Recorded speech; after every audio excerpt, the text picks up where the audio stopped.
So with that, I'm going to collect my things. I'm going to load them into my car. And I hope to see some of you soon. I will never watch Project Veritas ever again.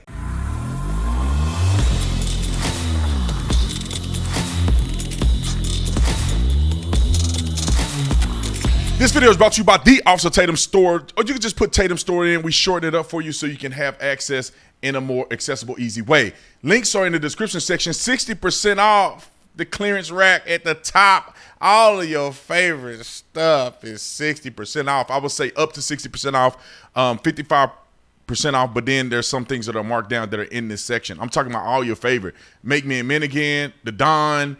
I mean, all of my favorites are in this thing. I don't know what I'm thinking, but I want to get this stuff out of here because we got a brand new batch of new ideas and new things that we want to bring to the forefront. Also, we have our stuff that's coming soon, Born Free, Anti-Grooming Society, or a social club. All of our new products, we're getting ready to launch. The Blackout Edition is fiery, off the chain. It's so many things that we've done on this store. But hit the link in the description section, 60% off, and I'll give you 20% off for the rest of the stuff that you like. All you gotta do is put God first and you get 20% off. Like and subscribe to the channel, hit the bell so you get notifications anytime I go live, make a video, make sure you subscribe to this channel, like this video, come to share the video. Let's get into this. Ladies and gentlemen, what is I saw James O'Keefe's farewell speech. It's about 2 minutes and 15 seconds. We will listen to it. But let me just tell you my first thoughts. I wanted to know, what could he have possibly done for them to fire him? What on God's green earth could James O'Keefe do to get fired from Project Veritas? At first, I thought that he owned Project Veritas, to be honest. And I was like, ain't no way he can get fired. He owned it. But then I realized somebody else owned it. And they are dumb enough to fire him. That's my thoughts. Then I listened to what he said, and I said, they are done. This is not a Steven Crowder thing. Steven Crowder messed up. Project Veritas will not survive without James O'Keefe. I will never, I'm actually going to unfollow them today. I will never watch a single article, watch a single reveal, watch a single breaking story, top secret, that I will never look at anything ever from Project Veritas ever again. I'm just putting it out there. Roll the clip. There were tactical disagreements about the boldness of approaches soliciting donations. I was told, and I'm paraphrasing, by asking for X dollars right now, you will prevent 10X dollars down the road. That advice ran contrary to everything I knew to be true in my 13 years of fundraising. But that conflict was even more fundamental and essentially boiled down to this. And my vision, I'm going to paraphrase Howard Rourke, the architect, quote, I don't build in order to have donors. I have donors in order to build. That's what I believed, and I felt like we had a conflict of visions. We measure our success in terms of what we produce, not just in terms of our wallets. That was a pretty fundamental conflict, I felt. The day prior, I had informed him in front of his colleagues that if he wasn't willing to follow my lead, he'd be shown the door. I tried to deal with it privately, but I was unsuccessful, and the disagreement boiled over publicly in a staff meeting. The next day, this individual refused to resign, so I fired him. Later that same day, that's Thursday, February 2nd, a few days after the 50 million viewed Pfizer videos. Nah, probably not a green screen. Maybe I'm wrong. However, are y'all putting this together? Initially, this is about a disagreement of fundraising tactics, because he abruptly asked the person straight point blank, give me 50,000 or whatever he asked him for, and there was a disagreement there. But the weird thing is, and I'm not trying to be a tinfoil hatman, but why did this somehow boil over right after that video?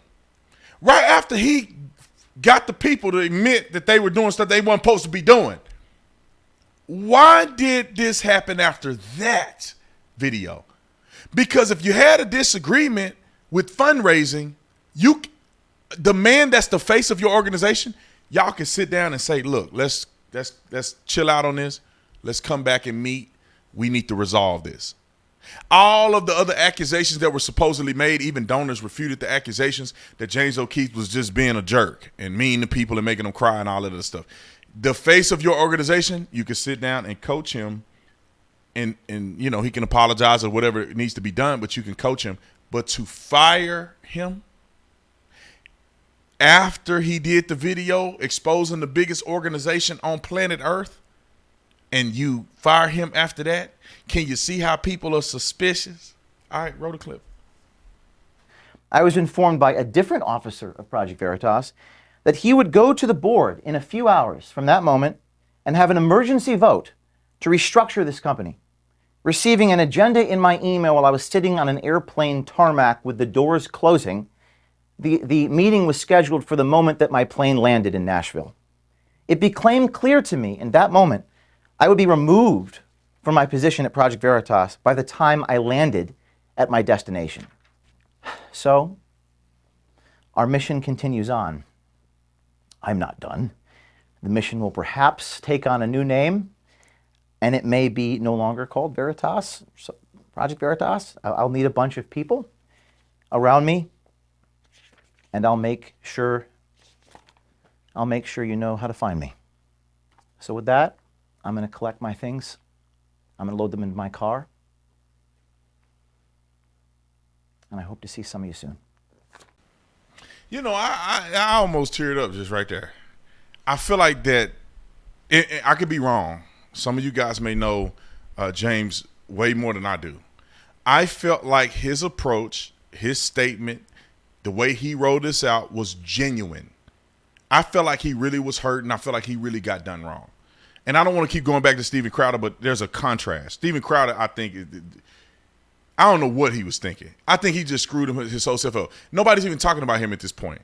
The guy's the biggest YouTuber out there in the conservative movement, and now what happened? I think it was a combination of arrogance and other things. But James O Keefe, I could be wrong, but James O Keefe seemed to be very genuine. I feel like that there had to have been an intentional sabotage of his man's career with Project Veritas because he got into a conflict with somebody at the top who got a Steven Crowder complex, who, in my opinion, is so full of themselves that they somehow think, well, I don't like what you did or said, and I'm going to get you fired, and we don't need you. When you start going down the path of thinking like that, you begin to fail. I could almost imagine that Project Veritas, now they may not lose a lot of followers because people are too lazy to unfollow people half of the time. But I tell you what, big people like myself and people with social media followings, you guys have like turned us off to Project Veritas because it was James O Keefe. And all the work that he put into to do these interviews and to set people up to do interviews, a lot of the things that he did as a front man of this company, and then he gets let go because of a disagreement in fundraising. I just don't understand. Now, let me say this. He could be lying about everything he just said. It could be a total lie. And there could be a whole nother perspective. I'm open to acknowledging that because I haven't heard from the other side about this subject matter. But given a little bit of discernment and what I know from Project Veritas and what I know from James O Keefe, that meeting him a few times and seeing the work that he's been leading, and if he wasn't leading, y'all dumb enough to make people think he's leading, and now you didn't let him go. I just really believe that the next venture that he does, I'll support him in that venture. I'll share all of the stuff that he do on something different. I just do not believe in organizations being shady. In my opinion, this appears to be super shady. All of this time, James O Keefe been killing it. Project Veritas been killing it. And all of a sudden, after this one viral video involving this big major company that people probably, I don't know, they lose their life over going against, all of a sudden he's now getting ousted after this particular exposure has happened. I think that the company needs to come out and address the fact that this ain't the reason why they let him go. I think they wrote it in a statement, but they need to prove that this ain't I need to see internal memos that show that this wasn't the reason. And the disagreement in fundraising or the disagreement in being too, I guess, arrogant with a donor, yet this guy is the face of your organization. I don't understand how he lost his job. Comment in the comment section. I could be wrong. Comment in the comment section. Let me know what you think about James O Keefe. Let me know if you think his firing was wrong or you think his firing was justified. And James O Keefe, I'm gonna hit you up on the socials. I'll have you on the radio show so we could talk about it if you want to. Ladies and gentlemen, links are where you know where they are. I'll see you on the next one. I'm out.